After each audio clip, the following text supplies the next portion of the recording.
जवळपास 8-10 वेळा माझ्याकडं त्यांच्या बैठका झाल्या आणि बैठकीचं ठिकाण माझं घरच होतं आणि माझ्याकडं येऊन बऱ्याच वेळेला पहिल्या 2-4 बैठका तर त्यांनी त्यांच्या भावना व्यक्त करण्यातच खर्च झाल्या आणि त्यांचा प्रचंड साहेबांच्याबद्दल आदर होता.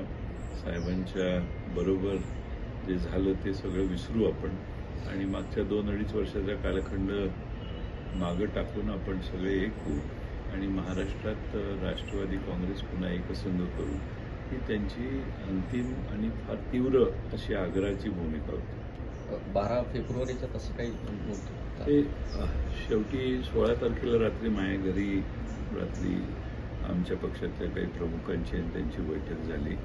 त्याच्या आधी अमोल कोल्हेजी किंवा हर्षवर्धन पाटील यांना घेऊन एकदा आमचे पक्षाचे अध्यक्षांची 2 वेळा बैठकीत ते सहभागी होते. त्यापूर्वी 16ला सगळेच आम्ही एकत्रित जमलो आणि त्या दिवशी ठरलं की आपण जिल्हा परिषदेच्या निवडणुका आघाडीत लढवू आणि आघाडीत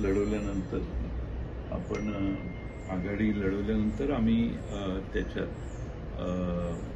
जिल्हा परिषदेचे निकाल लागल्यावर 7ला निकाल लागतील.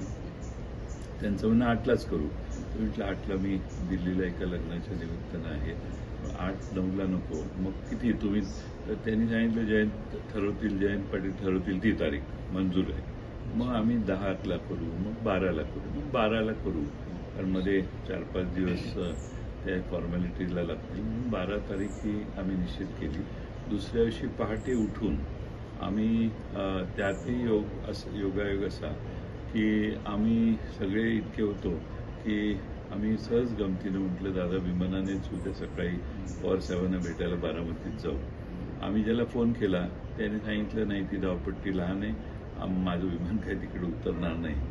मग आम्ही लगेच निर्णय घेतला की गाडीनं जाऊ. पहाटे निघून आम्ही पवारसाहेबांच्या समोर 8 वाजता बसलो आणि तिथं सविस्तर चर्चा झाली आणि 12 तारीख आम्ही सगळ्यांनी निश्चित केली आणि साधारणपणाने 8-9 पर्यंत हे जिल्हा परिषदेच्या निकालाचे पडसाद उमटतील आणि 10-11 तारीख मोकळे झाले की 12ला याचा निर्णय घेऊ अशी आम्ही पूर्ण चर्चा केली. पण अजितांच्या नेमकं मनात काय होतं, म्हणजे सत्तेमध्ये जाऊन एकत्र राहायचं काय? नाही, आधी दोन्ही पक्ष एकत्रित करायचे याच्याबद्दल त्यांचा आग्रह होता. आता त्याचे बरेच तपशील आहेत. मग ते आता इतक्या छोट्या काळात मी कधीतरी मोकळ्या वेळी त्याचाही खुलासा मी करेन.